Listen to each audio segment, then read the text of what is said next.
Hey guys, my name is Sam. I am coming at you from Harvey Cat Homestead. We are gardening in zone 8A in central North Carolina. Today I planted a really special plant and I'm going to show you exactly how I did that here in just a moment. But this right here, this is my Camellia sinensis. This is the plant from which green tea, black tea, and white tea are all derived. So my goal as an avid tea drinker is to be producing my own caffeinated tea. Most herbal teas are not caffeinated.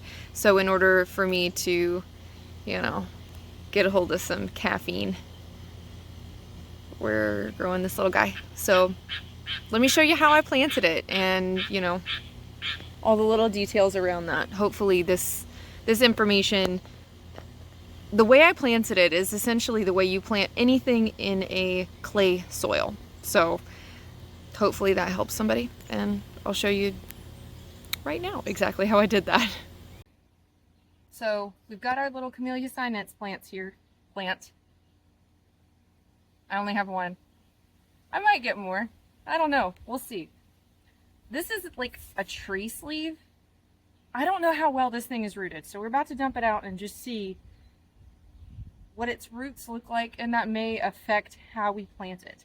Ideally with something like this, you want to plant it a little shallow. Now this soil's loose already in here. You don't ever want to grab a plant and just rip in terms of like trying to get it out of a container. You kind of want to let the soil come as natural as possible.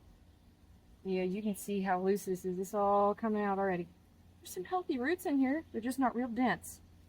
It's all right. So this is how loose our soil is. So what we're just gonna sit it down in here in this little hole that we've prepared. Now you don't want to plant anything like this too terribly deep. Like I told you earlier, we're in central North Carolina and we've got clay soil. So if you put a ton of clay over top of this is a growing medium. It's not actually soil. If you put a ton of clay over top of this really nice, lovely black stuff, what's going to happen is the moisture is going to hit that clay and it's only going to move through the clay particles. It's not actually going to go down into where the roots are, and that is what we want to avoid. So we're just going to kind of scoot this loose soil that I prepared. Now I have put some compost. It's not exactly finished compost, but when you've got rabbits, and you're using their manure, you don't have to worry about it being finished because the nitrogen content is not high enough to damage a plant like a chicken or, most other animals, honestly, have, they can damage things. So I'm just kind of pulling this loose soil in here. I've tried to get a nice blend of the compost and the native soil here just so that there's not too much of one thing, and this plant can kind of acclimate to both because I'm gonna be feeding it as well. So what I always do anytime I haven't packed this, I haven't like really intensely crammed anything around. I'm gonna very gently do that here in just a moment. But what I like to do is kind of create a little bit of a trough because we're planting it high. It may not, you want to make sure it's still getting water. So planting it high is the best thing to do to prevent any kind of crown rot.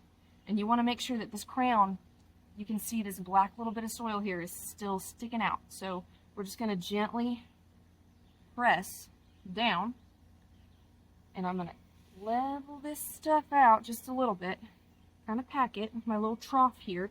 So what's going to happen is when I water it, this little reservoir is going to stay, it's going to hold the water in so it can slowly penetrate down in. And that's how you plant stuff. Honestly, this is kind of the general rule I follow for pretty much anything. You don't want big chunks of clay. You want to break it up as much as you can. And then I just smooth the soil out, toss away any weeds, and there we go. Anytime you plant something, you want to water it in, because if it does not get moisture, often it can't survive. So that's us planting our Camellia sinensis. I'm so excited about this plant. I hope it does very well and is very happy here. So next step is mulch, but I don't have mulch. We'll do that later. Thanks again for tuning in to Harvey Cat Homestead, and we'll see you again soon.